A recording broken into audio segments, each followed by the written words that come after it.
Welcome to Incredible Lab channel. Today I will show you how to find blocked number in your Android phone. So at first open up your phone app.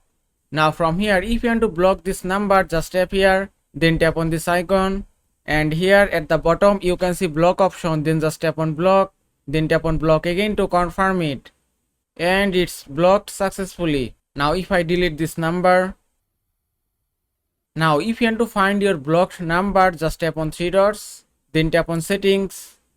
Now from here go to block numbers, and here it is. From here you can find your all the blocked number or contacts. If you want to remove this number from your block list, just tap on this minus icon, and you can see it's removed successfully, and that way you can remove all the number from your block list, and it's done. And that is how you can find blocked number in your Android phone. I hope this video was helpful. If it was, please give it a thumbs up and don't forget to subscribe.